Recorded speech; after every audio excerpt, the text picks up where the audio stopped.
ल राख्नु बिस्तारै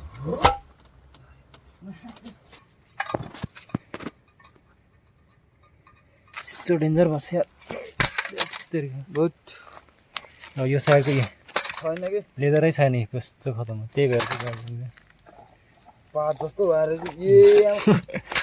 म कसरी चलाएँ गाडी यार लेदर छैन पनि। नमस्कार मित्रहरू, म रमेश मुक्तान। आज चाहिँ हामी रोड सर्भिसमा आएको छौँ है। यो भेहिकल चाहिँ mahindra Scorpio S5 एसयुभी अर्थात् स्पोर्ट युटिलिटी भेहिकल। यसको चाहिँ क्लच प्लेट फेलियर भएको छ है। अहिले चाहिँ हामी मनाङ जिल्लाको तिमाङ भन्ने ठाउँमा छौँ है, यो जङ्गलको बाटोमा। अब हामी यो भेहिकलको ट्रान्समिसन रिमुभ गर्दैछौँ क्लच प्लेट रिप्लेसमेन्ट गर्नको लागि है। हामीले ब्याट्री टर्मिनल पनि छुटाइसक्यो लगभग। अब हामीले ट्रान्समिसनको ओभरअल बोल्टोहरू सबै खोलेर सकिसकेको छ भने हामीले गियर लिभर पनि रिमुभ गरिसक्यो है। ठिक छ। क्लच प्लेट एसेम्बली यहाँ ल्याएको छ है। महिन्द्राको Xenon spare parts with constructive slab cylinder है। ठिक छ। क्लच प्लेट प्रेसर प्लेट यसो आएको छ। अब हामी यहाँ मुनि छौँ। प्रोपेलर साफ्ट पनि छुटाएर भइसक्यो। यताको एरिङ हार्नेसहरू पनि छुटाइसक्यो। अगाडि प्रोपेलर साफ्ट अनि राउन्ड बोल्ट पनि छुटाइसक्यो छ। अब हामी यो ट्रान्समिसन रिमुभ गर्छौँ है। क्लच प्लेट पुरै खत्तम भएको छ जलेर। यस्तो छ है मित्रहरू मेकानिक लाइफ है। कति है ठिक है।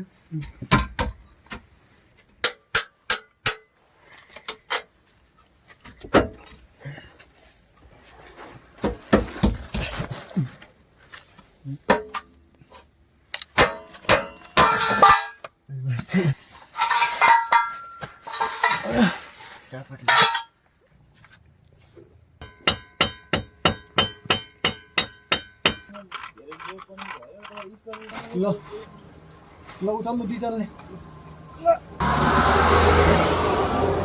राख्नु बिस्तारै तल ल राख्नु बिस्तारै। ट्रान्समिसन रिमुभ गरिसकेको छौँ है। भुइँमा डाउन गरिसकेको छौँ। क्लच प्लेटको हालत यस्तो छ देख्नुहुन्छ नि, पुरै धुजा भन्छ यार। सारिदिनु त म यहाँलाई देखाउँछु।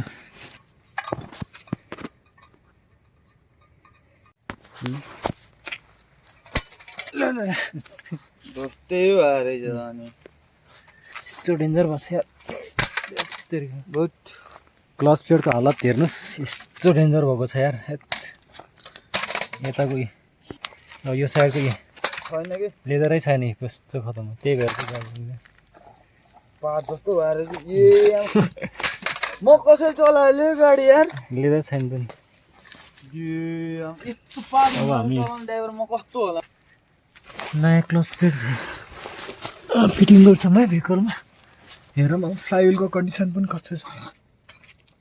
फ्लाइविल त थाहा छैन, फ्लाइविल ओके छ। मित्रहरू, हामीले चाहिँ क्लच प्लेट फिटिङ गरिसकेको छौँ है। यो कन्स्ट्रक्टिभ स्ल्याब सिलिन्डरको डब्बा बाहिर पुरानो क्लच प्लेट प्रेसर प्लेट यहाँनिर छ है। के छ सर? तपाईँको लागि खुसीको खबर है। यस्तो मनाङ आएर तपाईँले मलाई एकदम जिन्दगी ल्याङफ्याङ भयो है। जिन्दगी ल्याङफ्याङ भयो। बाटोमा यसरी दुःख पाइरहेछ। पोखराबाट आउनुभएको सरलाई अब हामीले नयाँ क्लच प्लेट प्रेसर प्लेट चाहिँ फिटिङ गरिसकेको छौँ है। अनि अर्को नयाँ कन्स्ट्रक्टिभ स्ल्याब सिलिन्डर पनि हालिसकेको छौँ है, अर्थात् रिलिज बेरिङ। यी ब्लिडर भइहाल्यो। अब हामी ट्रान्समिसन चाहिँ फिटिङ गर्न जाँदैछौँ है। अब 3 जना मात्रै छ। एकदमै डिफिकल्ट हुनेवाला छ अब यो ट्रान्समिसन फिट गराउनको लागि चाहिँ है। ल जानु 2 जना माथि। मित्रहरू, हामीले चाहिँ क्लच प्लेट रिप्लेसमेन्ट गरेर भ्याइसकेको छौँ है। रातको 7 बजिसकेको छ चाहिँ। अब हामी भेहिकल स्टार्ट गर्छौँ है। ट्रान्समिसन पनि फिटिङ गरेर भइसक्यो है। क्लचको एयर पनि ब्लिड गरिसक्यो। अब माथिको गियर लिभरहरू हाल्छौँ। गियर लिभर हाल्ने